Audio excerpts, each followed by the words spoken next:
bakit support economy na? Yun ang pinaka-question. Oo. Anong many factors? Bigyan mo ako ng siguro, bigyan mo ako ng top of the head, anong pinaka-factor na? Ang at the top of my head, yung learning poverty crisis natin. Okay. Na kung sa unang tingin, tungkol ba sa economics yung edukasyon? Pero sa totoo lang, ang laking bagay niyan pagdating sa paglago ng ekonomiya natin. Kasi kung 90% ng mga grade 5 ang hindi naiintindihan ng binabasa nila, and yun yung definition ng learning poverty, by the way. Yeah, parang I read somewhere na yung literacy rate natin is at an all-time low, tama ba? Actually, mataas yung Mataas ba? literacy Okay. rate. Pero yung, kasi, syempre kung nakakabasa ka, iba yun dun sa kung naintindihan mo ba yung binabasa mo. Okay. Yun yung learning poverty. Well, pag ako nag-promote ako ng mga shows ko sa Facebook, at ang comments ko ay kalahating, saan yung show, anong oras, magkano, nasa poster naman lahat. Doon mo malalaman pa lang, may index na agad ng reading poster index ay mababa. Okay? Reading comprehension. Yeah. So yun, that's I guess a very good example of it, no? So is that rooted on educational institute quality, ganun? Correct. Okay. So, actually, yan yung isa sa magandang aralin, Red, sa economics kasi hindi ka mauubusan ng mga problema na pwede mong ungkatin. Ang saya naman ang ginagawa Parang may nyo. infinite na research agenda ka, edukasyon lang yung finokus mo.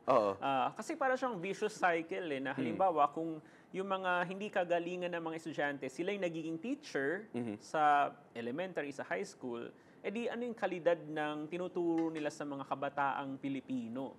And then para siyang vicious cycle na tinatawag na paulit-ulit yung mga kamalian, yung bad quality, etc. Yun yung dapat nating ayusin. Dapat mag-focus talaga tayo sa education system ng Pilipinas. Education is one. What else do you think contributes to our subpar economy? I think pretty obvious naman yung nabanggit na natin, yung corruption. Corruption, okay. Kasi halimbawa ngayon, ang daming efforts ng gobyerno para i-promote yung investments, di ba? In fact, gusto nga nilang bulat-latin yung konstitusyon natin, yung economic charter change, di ba?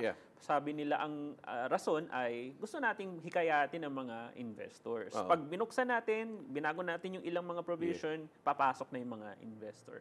Pero sa totoo lang, ang daming mga problema na kahit baguhin mo yung konstitusyon, hindi pa rin papasok yung mga investor. Kasi halimbawa, kung gusto kong magtayo ng negosyo sa Pilipinas, isipin ko, dito ba ako sa Pilipinas o sa Vietnam o sa kung ano pang bansa. Kung ikaw ay foreign investor ako.